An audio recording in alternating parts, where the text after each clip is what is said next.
주옵소서. 예수님의 이름으로 기도합니다. 아멘.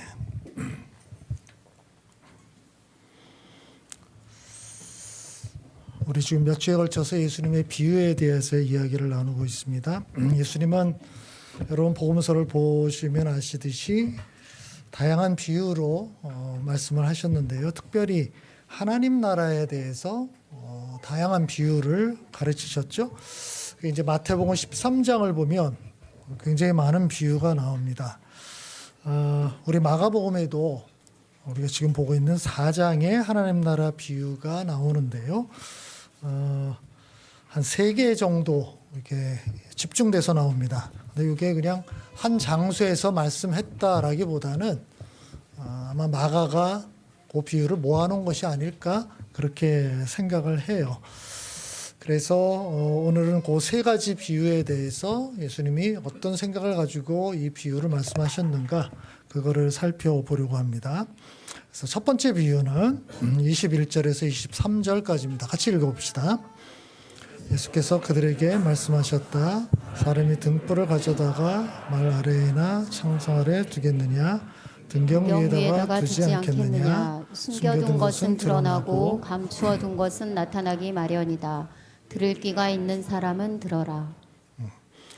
등불을 가져다가 어떻든 그 아래쪽에다가 숨겨두는 사람들은 없지 않냐. 위에다가 둔다. 뭐 그런 이야기를 하고 있는 거예요. 하나님 나라의 비밀에 대해서 지금 말씀을 하고 있는 건데 하나님 나라의 비밀이 하나님의 예수님의 의도는 어떻든 이걸 알려주는 거다라는 얘기를 하는 거예요. 그래서 지금 우리가 좀 앞에서 봤듯이 예수님의 말씀을 이해하지 못하는 사람들이 많죠. 비유로 말씀하는 거는 어떤 면에서는 잘 깨닫지 못하게 하려는 의도가 있었다고 얘기를 했어요. 분명히 그게 했죠. 그렇지만 그게 궁극적인 목적은 아닌 거죠. 영원히 숨기려는 것이 아니라 결국은 그것이 드러나게 돼 있다. 나는 그걸 알려주고 싶다. 이 의도를 얘기한 겁니다. 그러니까 내가 빛을 보여주는데 지금은 이게 숨겨져 있을 텐데 원래 목적은 이거를 보여주는 거다라고 말씀하신 거예요. 그래서 우리가 지난번에 봤듯이 제자들과 몇몇 사람들이 예수님께 와서 비유의 뜻이 뭡니까?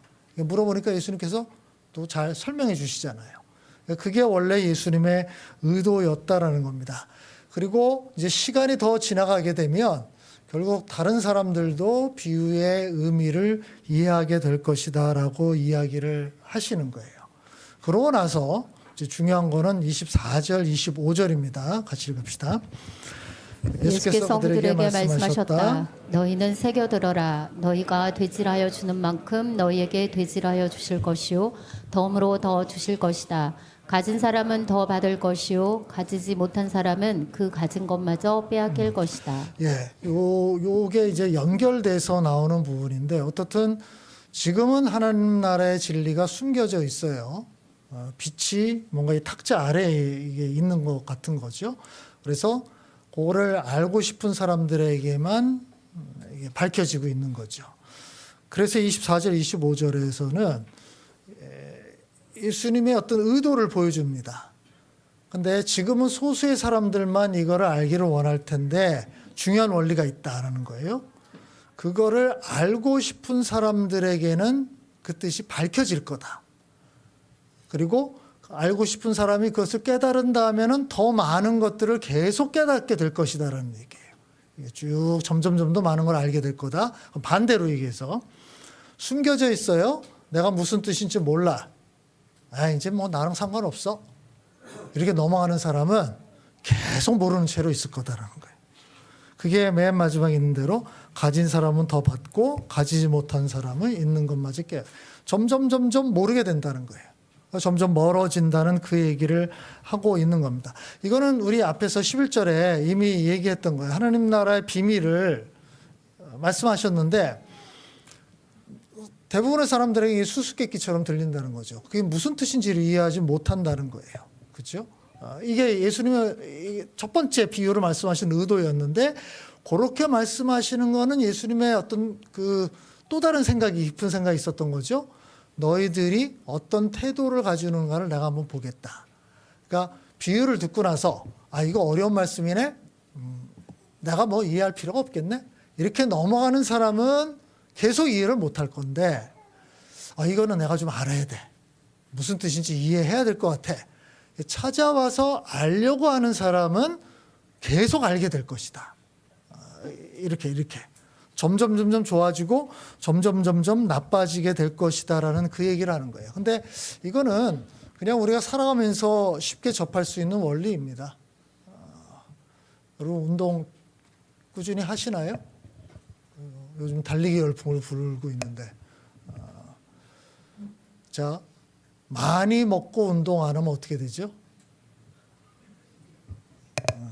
특별한 사람 제외하고 일반적인 사람들은 이제 살이 찌겠죠. 살이 찌면은 운동하기가 더 수월할까요? 어려울까요? 어려워지죠. 그죠? 그럼 운동을 더 안 해요. 그러면 또 어떻게 되죠? 운동을 안 하니까 더 찌겠죠. 그럼 또 더 운동 안 하겠죠? 더 찌겠죠. 이렇게 계속 하는 거예요. 지금 얘기했던 지금 부정적인 표현이 그런 겁니다. 그 원리예요. 계속 이렇게 된다? 그럼 계속 나쁜 길로 계속 가게 된다라는 거예요. 반대로 이거를 극복하고 운동을 한다? 그러면 먹어도 또 운동을 하고 또 하고 그럼 몸이 점점 좋아지겠죠. 그렇죠? 물론 관절의 손상도 가끔 오기도 합니다. 근데 어떻든 관리를 잘하면 점점 좋아질 거란 말이에요. 이게 우리의 삶의 기본 원리예요. 예수님께서 지금 비유로 말씀하시는 것이 하나님 나라의 비밀을 아는 것도 비슷하다. 좋은 쪽으로 방향을 잘 잡으면 계속 알게 될 건데 이건 나랑 상관없어. 나는 그냥 무시하고 있을래? 라고 생각하면 계속 모르는 채로 있을 거다. 이렇게 얘기를 하는 거예요. 여러분 코로나 시기 벌써 꽤 오래된 것 같은 느낌이 듭니다. 그죠? 몇 년 안 됐는데 처음에 코로나가 이제 막 퍼졌을 때 집합 금지 명령이 떨어졌습니다. 그래서 교회도 이제 모임을 못 하게 됐잖아요. 그리고 그때 이제 많은 교회들이 온라인 예배라는 걸로 돌렸어요. 여러분 우리도 그랬었죠, 그렇죠? 그건 국가의 명령이었기 때문에 처음에는 숫자를 제한했습니다. 여기서 뭐 거리두기에서 뭐 2m 간격입니까? 이러면서 이 간격으로 앉게 하고 그 다음에 뭐 한 공간에 몇 명 이상은 못 들어오게 하고 막 이렇게 했었어요. 자, 한번 생각해보세요. 여러분 그때 느낌이 어땠습니까? 자, 그 전까지는 어땠어요? 지금처럼 매주 교회 와서 예배 드렸잖아요. 근데 이제는 내가 오고 싶어도 못 와.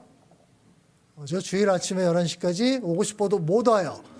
집에서 10시 59분까지 어떻든 뭐 편하게 있다가 온라인 딱 키면 돼요. 그렇죠? 어땠어요? 편하지 않았어요? 편하죠. 그렇죠? 굳이 뭐 차려입고 나갈 필요도 없고 거기서 뭐 옷을 갖춰 입고서 그런 사람도 있었어요.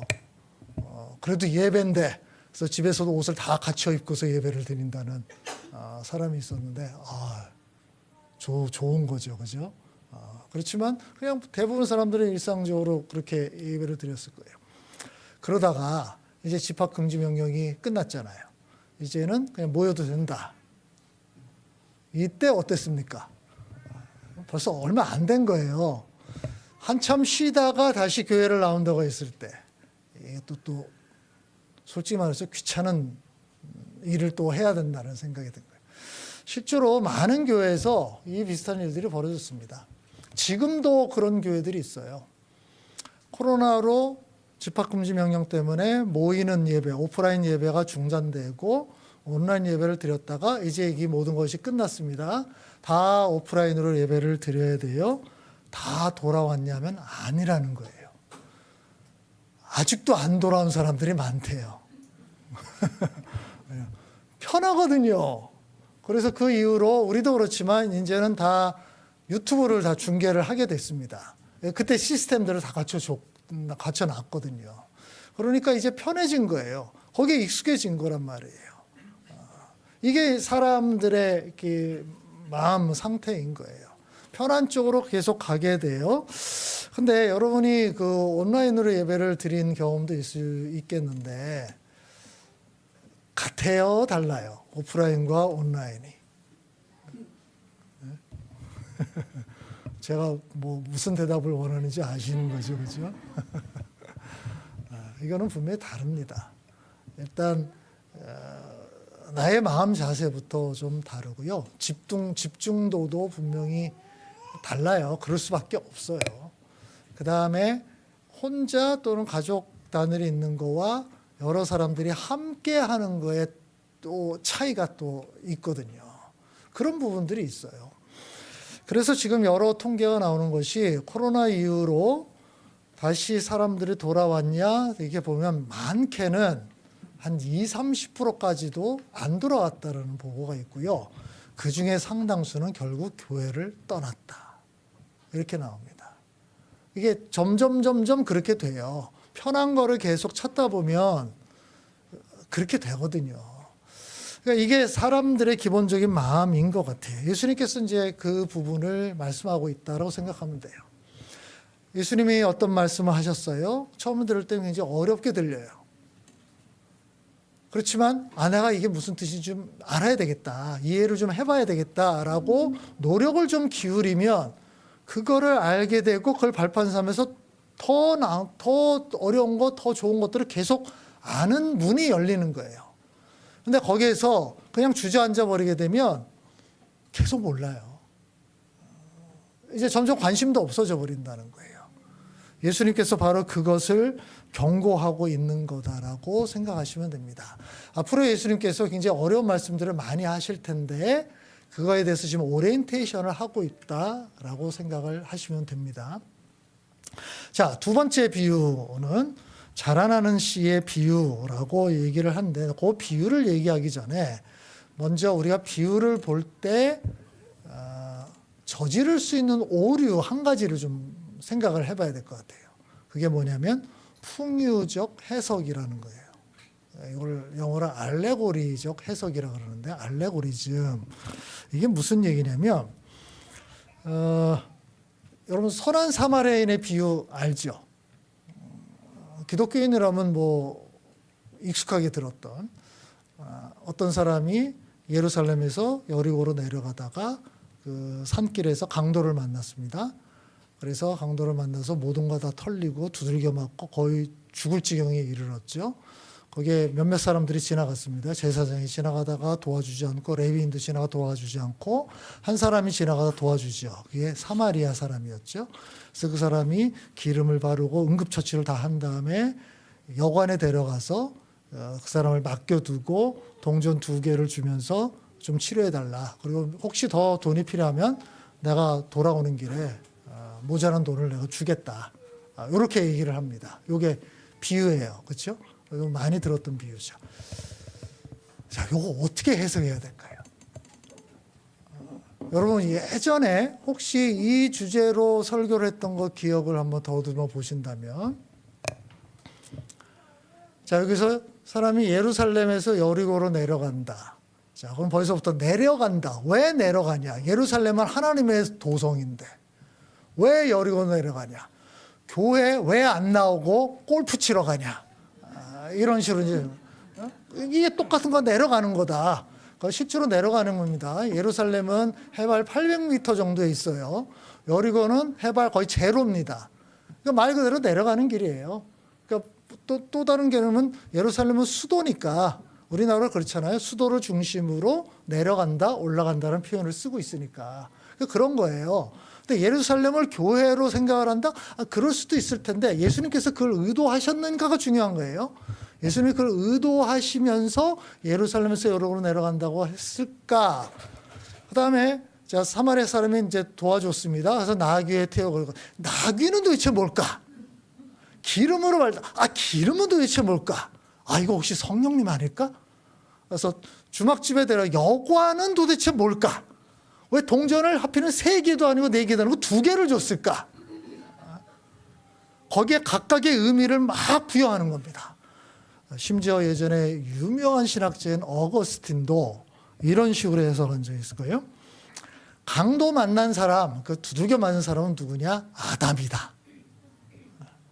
강도는 누구냐? 아담을 꼬였던 사탄이다.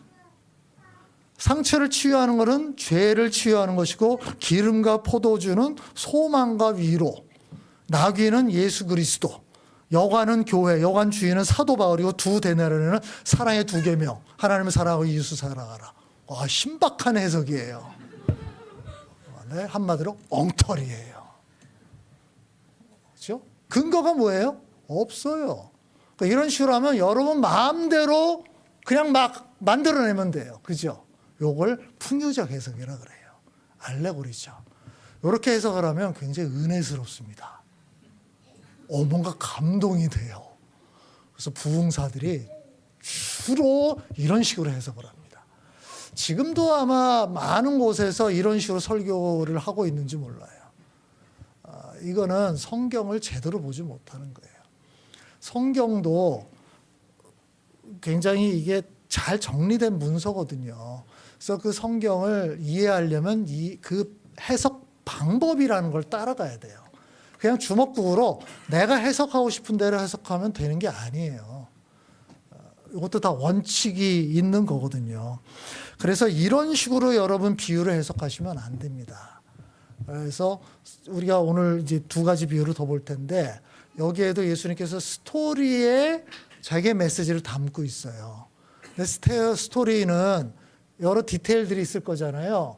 디테일들 각각에 무슨 심오한 의미가 있는 것처럼 생각하면 안 돼요. 예수님이 그걸 의도하지 않은 한, 어떨 땐 예수님이 의도한 게 있을 수 있어요. 의도적으로 어떤 스토리에 어떤 거를 집어넣을 수 있습니다. 근데 그거는 이 문맥에서 밝혀집니다. 그런데 그런 의도가 아니면 그런 디테일에 신경 쓸 거 없어요. 그거는 어떤 이야기를 하기 위한 보조 장치에 지나지 않는 거예요. 그냥 핵심적인 메시지가 딱 있습니다. 그게 하나든 두 개든 세 개든 그 핵심적인 메시지만 찾아내면 돼요. 그리고 나머지는 다 버리면 돼요. 여러분 성경 공부나 뭐 이런 것도 혼자 큐티를 할 때도 괜히 그런 것에 꽂혀서 왜 기름을 발랐을까? 기름은 도대체 뭘까? 그거 가지고 30분 동안 머리 싸맬 필요 없어요. 왜 동전 2개를 줬을까? 2개는 도대체 무슨 의미일까? 오늘 내가 혹시 2,000원이 생기는 거 아닐까? 이런 식으로 생각할 필요가 없어요. 이거는 쓸데없는 시간 낭비입니다. 그래서 은혜를 받았다. 뭐 제가 그 은혜를 받았다고 말릴 생각까지는 없지만, 그거는 성경을 제대로 보는 것이 아니라는 거. 자, 요거를 생각을 해 보시고요. 이제 두 번째 비유. 26절에서 29절입니다. 같이 읽읍시다. 예수께서 또 말씀하셨다. 하나님 나라는 이렇게 비유할 수 있다. 어떤 사람이 땅에 씨를 뿌려놓고 밤낮 자고 일어난 사이에 그 씨에서 싹이 나고 자라지만 그 사람은 어떻게 그렇게 되는지를 알지 못한다. 땅이 저절로 열매를 맺게 하는데 처음에는 싹을 내고 그 다음에는 이삭을 내고 또 그 다음에는 이삭의 알찬 나달을 낸다. 열매가 익으면 곧 낫을 낸다. 추수 때가 왔기 때문이다. 자, 이것도 비유가 좀 길죠. 그렇죠? 그러면 여러분 또 유혹을 받아요. 이 디테일에 대해서 의미를 집어넣으려는 유혹을 받게 됩니다. 풍유적 해석을 하고 싶어 해요. 그래서 그렇게 했던 사람들이 있어요. 여기서 씨는 뭘까? 밤낮으로 잤다 그랬어. 자는 게 도대체 뭘까? 싹이 났대? 이삭이 났대? 나달이 났대? 이 각각이 무슨 의미가 있는 거 아닐까? 개똥 의미예요. 그거 찾을 필요가 없습니다. 그거는 그냥 어떤 이야기를 하기 위해서 지금 동원된 그 장치라고 보면 돼요. 여기서 예수님께서 말하고 싶은 것이 있어요. 하나님 나라는 이런 거와 같다. 하나님 나라는 이런 거와 같다. 그러면 예수님이 지금 하나님 나라에 대해서 뭔가를 설명하고 싶은 거예요. 하나님 나라의 어떤 속성에 대해서. 그렇죠? 그게 뭘까는 거예요. 자, 여러분 이 스토리를 읽으면서 어떤 게 떠오르나요? 예수님이 지금 무엇을 말하려고 할까? 예수님이 말하는 핵심 주제는 도대체 무엇일까? 그래서 성경을 읽을 때 여러분 국어식으로 읽어야 됩니다. 여러분 국어 잘 하셨어요? 국어? 그거 하듯이 성경도 국어책 읽듯이 분석하듯이 그렇게 읽어야 돼요. 그래서 문법도 잘 따져봐야 되고요. 그래서 여러분 맨날 시험 볼 때 이 문단의 주제는 뭐고 여기 소재는 뭐고 뭐 이런 거 많이 찾았잖아요. 똑같습니다. 성경을 볼 때도 그렇게 찾아야 돼요. 그러면 여기서 예수님께서 의도하시는 메시지가 뭐가 있느냐? 제가 볼 때 한 두 가지 정도 있는 것 같아요.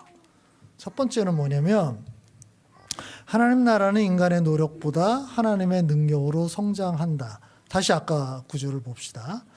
자, 어떤 사람은 땅에 씨를 뿌려놓고 밤낮 자고 일어나고 하는 사이에 씨를 뿌려놨어요. 그 다음에 별로 이렇게 한 게 없어요.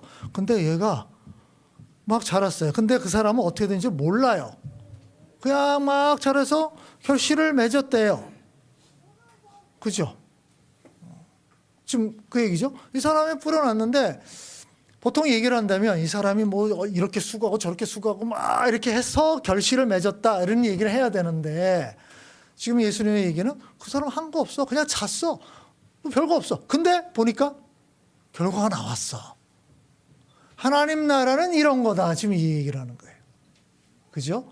그러면 나머지 디테일한 거는 별 중요한 거 아니에요. 이거는 여러분 다른 식으로도 얘기를 할 수 있잖아요. 여러분이 뭐 회사에 가서 일을 했는데 과제를 받아왔어. 그래서 뭐 하나 뭐 처리하고 그냥 아유 난 모르겠다고 갔는데 다음날 아침에 왔더니 일이 그냥 쫙 풀려 있어. 그런 얘기를 해도 돼요. 돼 있어요. 그러면 거기서 지금 말하고자 하는 거는 뭐는 거죠? 사람이 막 쓰고 막 이렇게 해서 하나님 나라가 만들어지는 거 아니다. 하나님 나라는 하나님께서 하시는 거야. 지금 그 얘기를 하고 싶은 거예요. 농부가 수고를 하는 거 있습니다. 분명히. 그렇죠? 씨를 뿌리는 거 여기 딱 하나만 나오지만 뭐 잡초를 제거하기도 하고 뭐 물도 대기도 하고 이런저런 것들을 하겠죠. 근데 또 잘 생각해 보면 예수님이 뭐 그 당시 다 농경사회니까 이거 몰랐을 일은 없는데 우리가 그 당시나 지금이나 마찬가지예요. 농사를 짓는데 결정적인 건 뭘까요? 농부의 수고일까요? 아니죠. 하늘이 도와준다. 보통 얘기를 하죠. 자연 조건들이잖아요. 그렇게 수고를 하는데 왜 가뭄에 다 타 죽었는데 속수무책이고 홍수가 나는데 속수무책이고 뭐 이렇게 될까요? 그러니까 이 농사를 짓는 사람들은 더더군다나 이걸 너무 절실하게 느낀다 그러죠. 우리 인간의 노력은 참 세 발의 피다. 나머지는 그냥 하늘을 바라보는 수밖에 없다. 때가 됐을 때 해가 비치고 때가 될 때 비가 내리고 그죠? 때가 될 때 기온이 적당히 올라주고 이게 안 되면은 그냥 다 망하는 거예요. 초여름에 이제 온도가 막 올라가는데 갑자기 날씨가 추워져요. 냉해 때문에 그냥 다 죽어버려요. 그 농부가 뭘 할 수 있어요? 할 수 있는 거 없어요. 이제 바꾸는 건 요즘은 이제 비닐하우스라는 방식을 택하는 거 정도죠. 그렇죠? 자, 예수님 당시에는 뭐 이런 거는 너무나 분명한 것들이에요. 그래서 예수님께서 그 당시 사람들의 경험을 가져와서 좀 말하고 싶은 거는 하나님 나라는 사람의 노력으로 만들어지는 것이 아니다라는 겁니다. 근데 보통 우리 교회에서 여러분이 선교단체나 여기서 많이 배웠죠. 우리가 하나님 나라를 세우자. 하나님 나라를 이루자. 뭐 이런 얘기 많이 하지 않았어요? 그죠? 저도 그런 얘기 많이 했거든요. 권영경 교수가 이 얘기를 오래전부터 했습니다. 그거 다 틀린 얘기다. 하나님 나라는 하나님이 하시는 거다. 이러면 너무 수동적인 것처럼 보여요.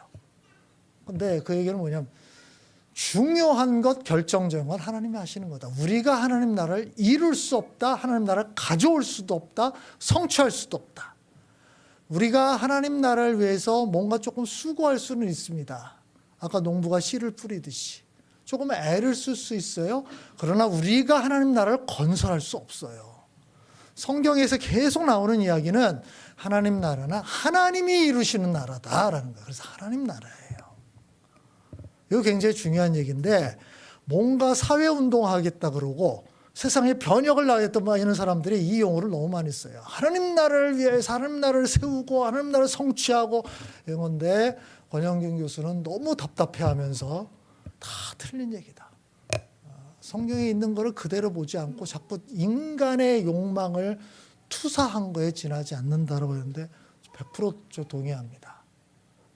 지금 이 비유에서도 바로 그 부분을 얘기를 하는 거예요. 우리의 작은 노력이 있을 수 있어요. 그게 결코 결정적이지 않아요. 그것이 있다고 하나님 나라 성취되는 것도 아니고요. 그것이 없다고 하나님 나라가 다 무너져 버리는 것도 아닌 거예요. 고린도전서 3장에 보면 그 당시 고린도 교회에 파가 형성되어 있었습니다. 한쪽은 바울을 추종하는 사람들이 있었고요. 한쪽은 아볼로라는 사람을 추종하는 사람이 있었어요. 그러니까 둘 다 아주 탁월한 지도자였던 걸로 알려져 있어요. 말씀도 잘 전하고. 그러니까 거기에서 나는 뭐 바울이 좋아, 나는 아볼로 좋아. 근데 이게 처음에는 그냥 취향의 문제였다 나중에는 뭐 싸움을 하게 되잖아요, 그죠? 뭐 그럴 필요가 없는데 그냥 자기가 좋아하는 사람 좋아하면 되는데. 그래서 바울이 그 얘기를 하는 거예요. 나는 심고 아볼로는 물을 주었다. 지금 비유를 하는 겁니다. 심고라는 거는 바울이 고린도 교회를 세웠거든요. 그리고 이제 떠났는데 그 다음에 아볼로가 들어와서 그 교회를 성장시켰다고 볼 수 있는 거예요. 이제 그런 정도의 역할을 이렇게 표현한 겁니다. 근데 우리가 이 교회를 세우는데 결정적인 역할을 한 거 아니다. 그건 누가 한 거다? 하나님이 하신 거다. 지금 예수님의 비유 내용 똑같은 거예요. 그죠? 그건 하나님께서 하신 거 아니냐. 심는 사람 물 주는 나나 아볼로나 이건 아무것도 아니다. 우리가 한 노력은 이건 뭐 진짜 뭐 요거밖에 안 되는 거지 않냐. 실질적으로 이 일을 하신 것은 하나님이다. 그러니 바울파, 아볼로파 무슨 의미가 있냐? 우리 고린도 교회는 하나님파밖에 없다. 그 얘기를 하는 거예요. 하나님만이 일을 이루시는 분이기 때문에요. 우리가 어떤 사람들의 복음을 전할 수 있고요. 어떤 사람과 함께 또 성경 공부를 하고 성장에 도움을 주고 노력을 할 수 있습니다. 그것이 필요 없다는 거 아니에요. 필요한 거예요. 그래서 혹시 좋은 결과가 나올지 몰라요. 똑같은 거예요. 우리가 심기도 하고 물을 주기도 할 수 있겠지만 결과를 내는 것은 하나님이다라는 거예요. 이거를 꼭 기억하라고 얘기를 하는 겁니다. 그래서 이거를 생각하는 사람은 겸손할 수밖에 없다는 거예요. 자, 요 뷰에서 우리 두 번째는 요겁니다. 자, 아까 그 사람이 이렇게 뿌려서 잠자는 중 그냥 뭐 잊어버렸어요. 어떤 면에서 그냥 뭐 이제 손을 놨다고도 볼 수가 있어요. 근데 딱 깨보니까 자라 있어. 우리가 그렇게 뭐 엄청나게 기여한 것도 없는 것 같은데 이렇게 돼 있는 거예요. 이거를 발견하게 될 거다라고 얘기를 하는 거예요. 하나님 나라는 하나님의 주도권으로 만들어지는 것이기 때문에 우리가 예상하지 못할 때에 예상하지 못하는 방식으로 성장한다는 거죠. 내가 볼 때만 하나님 나라가 세워지는 게 아니에요. 내가 보고 있지 않아도 내가 모르는 사이에도 하나님 나라는 계속 이루어질 수 있어요. 오히려 반대일 수도 있습니다. 내가 볼 때는 이거 하나님 나라가 멈춘 것 같아. 무너진 것 같아. 그런데 그 가운데서 하나님께서 사람들이 모르는 가운데서 일을 할 때가 있다라는 거예요. 여러분 사도행전 11장에 보면 스데반 아주 유명한 사람이죠. 7명의 집사 중에 한 사람이었는데 그러니까 열심히 복음을 전하다가 그 유대인들에게 잡혀서 돌에 맞아 죽습니다. 순교 죽게 되죠. 그것이 이제 시발점이 됐습니다. 그때까지는 그 기독교인들을 이게 좀 문제가 있다고 생각하는 사람들이 약간 조심스러웠는데 스데반을 이게 죽인 다음부터는 이제 선을 넘어가 버리게 돼요. 그래서 이제 신호탄이 돼버리는 거죠. 기독교인들을 다 잡아서 죽이려는 이제 세력들을 광분을 하게 됩니다. 이 소식을 들었던 기독교인들이 예루살렘에서부터 다 도망가기 시작합니다. 그래서 페니키아, 키프로스, 안디오, 저 지금의 그 투르키에 그 북쪽 지방으로 다 올라간 거예요. 왜냐하면 팔레스타인 쪽에서 남쪽으로 가게 되면 광야이기 때문에 그렇게 갈 수는 없고요. 다 북쪽으로 올라갈 수밖에 없거든요. 그래서 북쪽으로 다 피신을 가게 돼요. 사람들이 이때 어떤 생각이 들었을까요? 지금 기독교가 출발한 지 얼마 안 됐거든요. 몇 년 안 됐어요. 아직 아기예요. 이제 걸음마나 제대로 할까 말까 이런 상태였는데 엄청난 막해가 쏟아진 거예요. 그래서 다 도망가 버렸어요. 예루살렘이 완전히 비어버린 거예요. 그 모습을 본 이 기독교인들이 어떤 생각이었을까요? 싹도 제대로 틔워보지 못하고 기독교는 이대로 끝나는 거구나. 이 사람들이 도망가서 뭘 합니까? 복음을 전하기 시작해요. 유대 사람들에게, 또 안디옥까지 간 사람들은 그리스 사람들, 그 당시 헬라인들이라고 얘기하죠. 복음을 전하기 시작해요. 거기에서 붕이 일어납니다. 예루살렘에서는 기독교인들 다 쫓겨나 버렸어요. 예루살렘은 완전히 공동화 현상이 벌어졌습니다. 기독교인들이 이제 대놓고 예배를 드릴 수도 없어요. 멈췄어요. 보이지 않는 다른 곳에서 대붕이 일어나고 있는 거예요. 이거 누가 예상했어요? 이거 누가 기획한 건가요? 의도적으로 일을 한 건가요? 아니에요. 전혀 그런 거 아니에요. 사람들의 눈으로 볼 때는 기독교는 죽은 거예요. 이제 끝난 거예요. 근데 사람들이 보이지 않는 곳에서 하나님께서 일을 하고 있다라는 거예요. 우리나라 기독교가 지금 쇠퇴하고 있습니다. 여러분, 우리나라 기독교만 보면 절망입니다. 유럽의 기독교 쇠퇴하고 있습니다. 미국 기독교 쇠퇴하고 있어요. 그것만 보면 기독교는 이제 끝난 것처럼 보여요. 좀 실제로 전 세계에서 가장 빨리 성장하는 종교는 이슬람입니다. 이제 곧 이제 역전됐는지 역전이 될 건지 뭐 그런 상황이에요. 뭐 통계는 늘 정확지는 않으니까. 자, 우리의 눈은 늘 지구의 북반구에 가 있습니다. 그렇죠? 우리나라, 유럽, 미국 이쪽에. 남반구는 몰라요. 여러분, 남아프리카에서 아프리카에서 무슨 일이 일어나는지 잘 모르죠. 뉴스도 거의 안 나와요. 몰라요. 기독교인들도 몰라요. 그쪽에 무슨 교회가 있는지도 잘 몰라요. 그러면서 다 하는 얘기는 기독교는 죽었다라고 떠들어댑니다. 유럽의 신학자들도 이런 식으로 헛소리를 해대고 있어요. 기독교는 끝났다, 죽었다라고 얘기를 해요. 본인이 죽었겠죠. 남반구에서 대붕이 일어났다는 사실을 모르고 있는 거예요. 대붕이 일어나고 있어요. 우리 눈에는 그게 안 보여요. 그러나 하나님은 사람들이 주목하지 않는 곳에서, 사람들이 모르는 그 상황 속에서 일을 하고 계시다라는 것을 보여줍니다. 그렇게 일을 하고 있어요, 지금. 이제 곧 북반구 기독교는 점점 쇠퇴하지만 남반구 기독교가 전 세계 기독교를 주도할 겁니다. 그거 그렇게 멀지 않았습니다. 어떤 면에서 길게 잡으면 한 세대, 한 30년. 빠르게는 10년 후에 전 세계 기독교를 주도하는 것은 남반구 기독교가 될 거예요.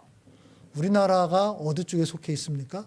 지금 북반구에 속해 있잖아요. 우리나라 좀 쇠퇴하는 그쪽에 들어가 있는 거예요. 아마 이 추세도 거슬리기는 힘들 겁니다. 눈을 크게 뜨고 귀를 열고 살펴보는 사람만 하나님께서 일을 하고 계시는 것을 조금 감지할 수 있을 거예요. 우리가 모른다고 보지 못한다고 하나님이 멈춰 계시거나 하나님이 죽었거나 하나님이 사라진 거 아닙니다. 하나님은 지금도 어딘가에서 일을 하고 계시는 거예요. 자, 이제 세 번째 비유로 넘어갑니다. 이거는 아주 유명한 비유. 여러분이 다 많이 봤던 겨자씨 비유입니다. 같이 읽어봅시다. 예수께서 또 말씀하셨다. 우리가 하나님의 나라를 어떻게 비길까? 또는 무슨 비유로 그것을 나타낼까? 겨자씨와 같으니 그것은 땅에 심을 때에는 세상에 있는 어떤 씨보다도 더 작다. 그러나 심고 나면 자라서 어떤 풀보다 더 큰 가지틀을 뻗어 공중의 새들이 그 그늘에 깃들일 수 있게 된다. 예, 겨자씨 비유 뭐 아주 유명한 하나님 나라의 비유 중에서 아주 유명한 비유죠. 겨자씨 혹시 봤습니까? 우리 몇 년 전에 보지 않았어요? 김동문 선교사가 와서 한번 돌리지 않았어요? 그죠? 제가 그래서 여러분 참고 삼아 요게 겨자씨로 알려져 있습니다. 이렇게 조그맣다는 거예요. 그죠? 그래서 예수님의 말씀은 땅에 심을 때에는 이렇게 씨는 어떤 씨보다 작다라고 말씀하신 거죠. 혹시 이거보다 더 작은 씨 보신 적 있나요? 이거보다 더 작은 씨가 있을까요? 없을까요? 있습니다. 많습니다. 그래서 예수님의 말씀을 보면서 많은 사람들이 예수님 틀렸다. 성경 믿을 수 없다. 이거는 성경을 또 제대로 예수님이 이런 말씀하실 때는 그 당시 사람들이 보통 생각할 때 그냥 작은 거 할 때 떠오르는 이미지가 겨자씨예요. 아주 작은 거. 우리 보통 그렇게 우리 뭐 작은 거라고 할 때 어떻게 표현하죠? 좁쌀만하다로 얘기하잖아요. 그죠? 좁쌀만하다. 그런 표현입니다, 그냥. 아주 작은 거를 이야기하는 대표적인 표현. 그거 가지고 자, 우리 과학적으로 한번 따져봅시다. 진짜 이게 제일 작은지. 이러면은 안 돼요. 그죠? 그러니까 이거는 그 당시에 통상적으로 생각하는 작은 거, 아주 작은 거의 이미지. 근데 두 번째 이미지가 있어요. 뭐냐면 얘가 나중에 이렇게 커져요. 그래서 그 당시 사람들이 작은데 나중에 굉장히 커진다라고 얘기할 때 이 겨자씨를 보통 얘기를 한 거예요. 그 작은 씨가 이 정도로 커지는 거. 이게 보통은 한 1.5에서 한 2m 정도 된대요. 근데 정말 커지는 건 요 한 3m 가까이 커지는. 그래서 겨자는 나무가 아니라 풀이라고 얘기를 하죠. 풀. 그래서 겨자 풀로 이렇게 커진다라고 얘기를 합니다. 그래서 예수님께서 바로 요거를 빌려다가 지금 무슨 말씀을 하시는 거예요. 하나님 나라는 이런 것 같다. 처음에 볼 때는 굉장히 작아서 정말 미약하게 보인다. 얘가 뭘 할 수 있을까 싶은데 나중에 보면 이 정도로 커진다. 그게 하나님 나라다. 그 얘기를 지금 하고 있는 거예요. 그게 포인트예요. 여기에서 겨자씨의 속성, 겨자씨를 해부해보자. 여기에 영양 성분이 어떤 이런 식으로 할 필요 없어요. 겨자 이 나무 얘는 도대체 몇 미터일까? 왜 몇 미터가 됐을까? 여기 잎사귀는 어떻게 생겨? 그거 필요 없어요. 그런 건 필요 없고요. 그냥 재미삼아 보면 되고요. 여기서 얘기했던 것들은 뭡니까? 하나님 나라는 작게 시작하지만 결국 자라서 점점 커지게 될 것이다. 바로 그 이야기를 하려는 거예요. 작지만 그 안에 생명이 있어요. 또 그 안에 잠재력을 가지고 있어요. 그러니까 이렇게 커지는 거잖아요. 사람들이 볼 때는 보잘것없어 보입니다. 얘가 도대체 뭘 할 수 있을까? 근데 그거는 사람들의 눈에만 그렇게 보이는 거예요. 우리는 그 안에 있는 생명력을 보지 못하거든요. 하나님께서는 그걸 아시죠? 그 안에 내가 준 생명이 있다. 잠재력이 담겨 있다. 그것이 잘할 것이다 라고 얘기를 해요. 실제로 역사를 보면 하나님은 늘 이런 식으로 일을 하시죠. 작게 시작했지만 점점 크게 되는 것들이요.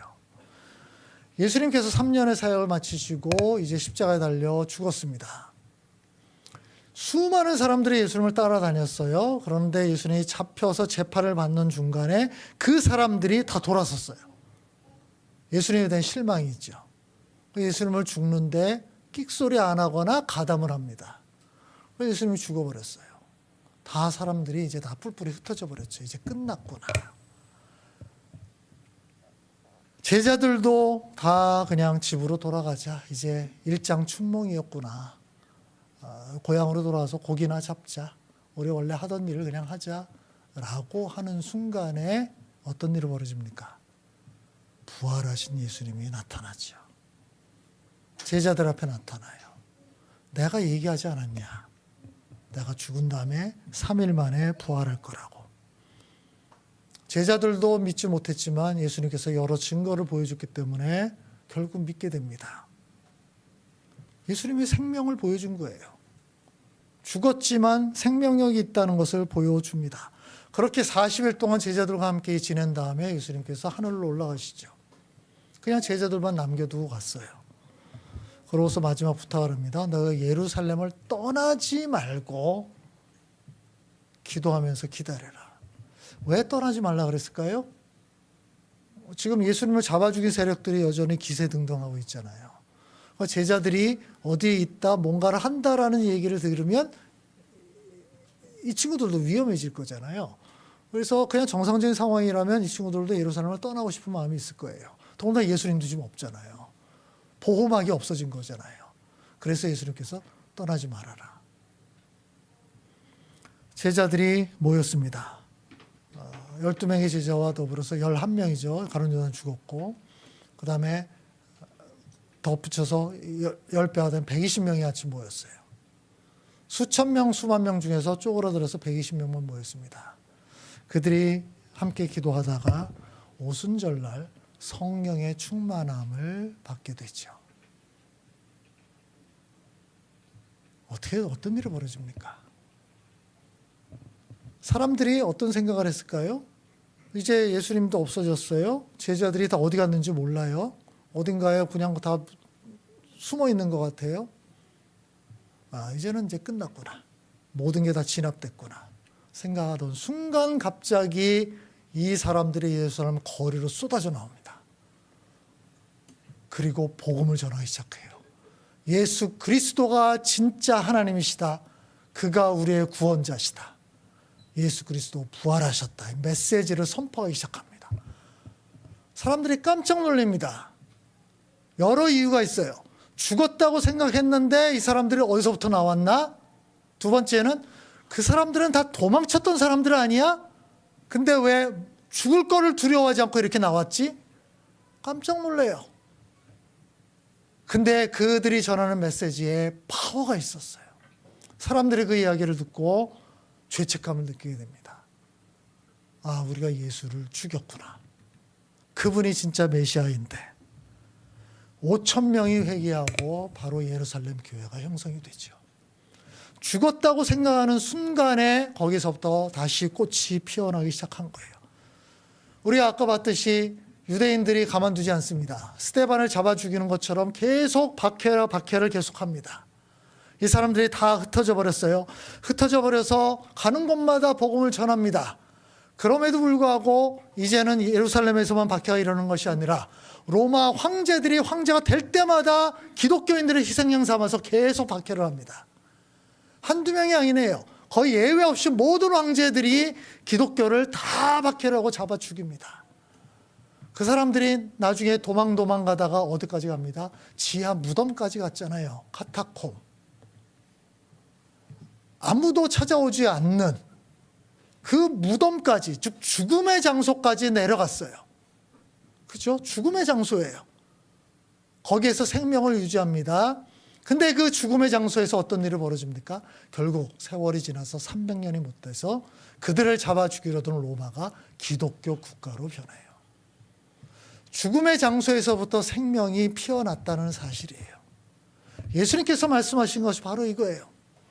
너희들이 볼 때는 다 죽어가는 것이고 아무런 힘도 없는 것이고 너무나 작아서 진짜 눈여겨보지도 못할 그것이 그 안에 하나님의 생명, 내가 부여한 생명이 있고 성령의 능력이 있다면 거기서부터 놀라운 열매를 맺게 될 것이다 라고 이야기를 합니다. 기독교 역사는 이것을 계속해서 보여줍니다. 수많은 사람들이 기독교를 박해하고 없애려고 애를 많이 썼어요. 그러나 그런 가운데서 기독교는 계속 일어나고 전진해 왔습니다. 1949년에 중국에 공산화가 됐습니다. 그 전까지 중국은 일찌감치 기독교가 전례가 됐어요. 그래서 우리나라도 중국을 통해서 기독교가 들어왔죠. 그래서 초기 우리 기독교인들은 중국에 갔다가 거기서 복음을 듣고 온 사람들이 많았어요. 그랬던 중국이었고 그 당시에 중국에 선교사들이 굉장히 많이 들어갔습니다. 왜냐하면 워낙 인구가 많았고 땅이 넓었기 때문에 그 필요가 있었잖아요. 그래서 열심히 복음을 전하고 거기서 교회를 세우고 열심히 선교 활동을 했습니다. 1949년에 하루아침에 이 모든 것이 끝나버렸어요. 공산화가 되면서 모든 선교사들 추방 명령이 내려졌죠. 다 떠날 수밖에 없었습니다. 교회를 남겨두고 기독교인을 남겨두고 선교사들이 눈물을 흘리면서 떠났어요. 그냥 할 수 있는 거는 기도하는 것밖에 없었어요. 하나님, 이 땅의 기독교인들, 이 땅의 어린 신자들을 지켜주십시오. 저 무신론자들, 지금 정말 철저한 무신론자들, 저 공산주의자들로부터 지켜주십시오라고 기도하고 떠났습니다. 그러고 반세기가 지나갔어요. 지금은 이제 훨씬 더 많은 세월이 지나갔죠. 중국이 문호를 개방하기 시작했습니다. 서방의 기독교인들이 깜짝 놀랐어요. 다 죽은 줄 알았던 중국에 기독교인이 여전히 많이 살아남아 있었다는 거예요. 서방에서는 그걸 몰랐어요. 다 죽은 줄 알았거든요. 중국의 기독교는 끝난다고 생각을 했거든요. 근데 아니었어요. 그 안에서 기독교가 여전히 생명력을 유지하고 있었다는 거예요. 여러분, 지금 요즘 어떤 얘기들이 나오는지 아십니까? 전 세계에서 기독교인이 가장 많은 국가가 중국일 것이다라는 얘기를 합니다. 들어본 적 있으세요? 지금 현재 전 세계에서 기독교인이 가장 많은 국가는 중국일 것이다라고 얘기를 해요. 중국 내에서 어떤 얘기를 하냐면 중국에 있는 개신교인이 7천만 명 이상이 될 거다라고 얘기가 나오고 있어요. 카톨릭이 한 1200만 이상이 될 거다라고 얘기를 해요. 어떻게 된 거예요 도대체? 그렇게 기독교를 박해하고 추방하고 심지어 죽이기까지 했던 그 나라에서 어떻게 기독교인이 이렇게 많이 있을 수가 있죠? 우리는 그걸 몰라요. 그걸 보지 못했습니다. 그리고 우리는 그냥 거긴 죽었다라고 생각을 했어요. 저는 무슨 생각이 드냐면 이제 우리나라 기독교는 계속 쇠퇴하게 될 겁니다. 조금 세월이 지나서 지금 우리나라에서 중국으로 선교사가 많이 들어갔었거든요. 지금은 거의 이제 대놓고 선교를 못하니까 거의 다 쫓겨났잖아요. 앞으로 10년, 20년 후에 중국 선교사가 우리나라에 올 것 같아요. 중국 선교사들이 우리나라에 와서 복음을 전할 것 같아요. 여러분 혹시 기억하신다면 제가 오늘 했던 이야기, 이건 예언은 아니고 충분히 예상되는 시나리오입니다.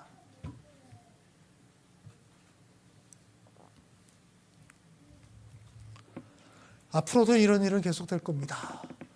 우리는 눈에 보이는 것만 보고 판단합니다.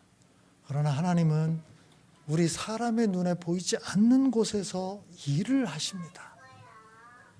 왜냐하면 하나님은 살아계시는 분이시고 얼마든지 작은 것을 통해서 큰 일을 이루시는 분이기 때문에 그래요. 그래서 결국 세월이 지나서 바다의 물이 가득하시지 주의 영광을 아는 지식이 온 땅에 가득할 날이 오게 될 겁니다. 지금 무신론자들이 판을 치고 있고 세속주의자들이 판을 치고 있는 것처럼 보이지만 그러나 결국은 모든 사람들이 하나님이 진짜 신이야, 예수 그리스도가 진짜 메시아라는 것을 인정할 수밖에 없는 날이 올 거예요. 사도 바울도 바로 그것을 바라보면서 이 고백을 하는 거 아닙니까? 우리 함께 읽읍시다. 그리하여 하늘과 땅 위와 땅 아래에 있는 모든 것들이 예수의 이름 앞에 무릎을 꿇고 모두가 예수 그리스도는 주님이시라고 고백하여 하나님 아버지께 영광을 돌리게 하셨습니다. 그날이 올 겁니다. 우리가 이것을 볼 수 있었으면 좋겠어요. 지금 우리 눈에 안 보인다고 해서 우리는 지금 암울한 것만 보일 겁니다. 그게 끝이 아니고 그게 전부가 아니에요. 하나님은 지금도 우리 눈에 보이지 않는 곳에서 일을 하십니다. 하나님은 지금도 음지에서 자기의 일을 이루고 계시는 거예요. 하나님은 지금도 작은 사람들을 통해서 일을 이루고 계신다는 겁니다. 혹시 우리가 그 작은 자에 들어가 있다면 우리가 하나님의 사용하시는 도구가 되면 어떨까 싶기도 합니다. 우리가 위대하기 때문에 엄청난 자원을 많이 가졌기 때문에 주님의 일을 이루는 게 아니에요. 하나님은 그것보다 정말 작은 자, 작은 것, 그러나 하나님께 드려진 것을 통해서 일을 하시는 분이기 때문에요. 하나님의 이런 전망을 공유했으면 좋겠고, 그래서 우리가 작은 자지만 하나님께 쓰임받아서 하나님이 이 땅에 하나님 나라를 성취하시고 완성하시는 그 일에 조금이나마 사용받는 그런 사람들, 그런 교회가 되었으면 좋겠습니다. 함께 기도합시다.